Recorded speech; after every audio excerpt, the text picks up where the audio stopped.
Courage is what some people call the mother skill.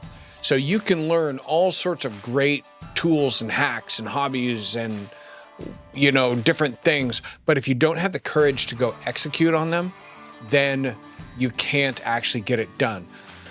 All right. So we're going to talk about courage. And I love this topic. I love this discussion. You have to develop courage in order to behave in the way that you ideally wish that you could. So when I talk to people and I say, how would the best version of you behave? A lot of the time, it does require an element of courage. And so learning the tools and learning the framework, because courage and lack of courage is generally something in the mind where you are locked up. You've thought about something enough that it causes you some level of anxiety, and that's where you stop. And so it's with a handful of questions and with a bunch of mental shifts that you can make the turn and live a courageous life. One of the things that I will start out with is I was talking to a young woman a few years ago, and she wanted to tell her husband something. And what it was she was concerned that her husband's moral excellence wasn't at what it should be. She believed that he could be a better man. And she didn't know how to get the conversation started. She felt kind of hung up because what if he didn't respond the way that she wanted him to? What if he got mad? What if, she had all of these what ifs? And the hardest part about having a conversation like that is actually starting the conversation. What I told her was that love risks if that she needed to do this because she loved him, and she needs to risk what would come back. So she needs to do this in a way that isn't offensive or accusatory or anything like that, but she needs to start and have this conversation. And we talked a little bit about tactics and opening, how to get the conversation started. And she sent me a text message a while later, like later that day or the next day, and it went well. She said that he received what she had to say, and that he realized that he was in fact, kind of not holding the line as much as he should be.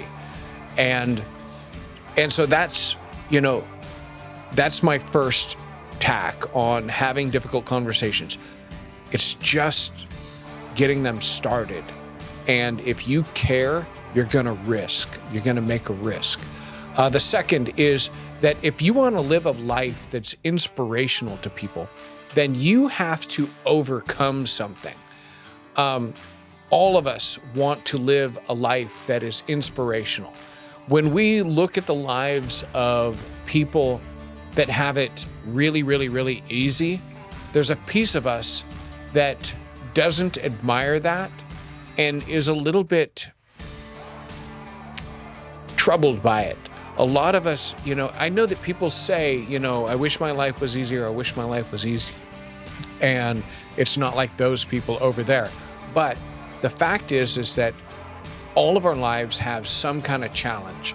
And those people over there that don't have challenges, what is that to you? What does that have to do with you? You have challenges and you've got to overcome them. You're going to have to be courageous. And if you want to live a life that is inspiring to others, you are going to have to step up, and you are going to have to face your own giants and your own dragons, and you're going to have to get to work, okay?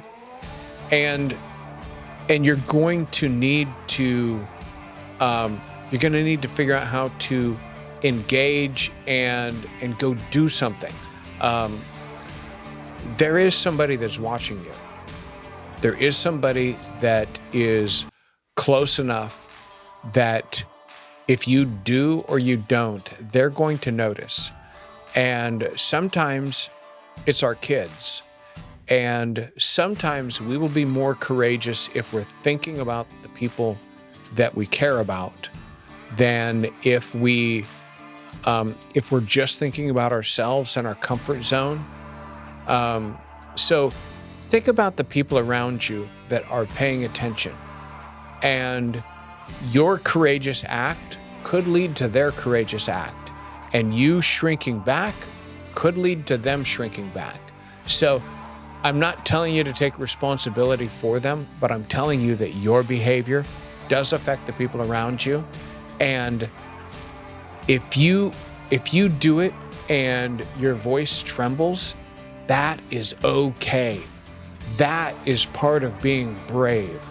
Bravery isn't an absence of fear, but it's doing something even though you have that anxiety. So go do something brave, go do something courageous, go live that life, okay? I'm Adam Funderburk, the owner of High Caliber Coaching, and I will catch you later. Bye-bye.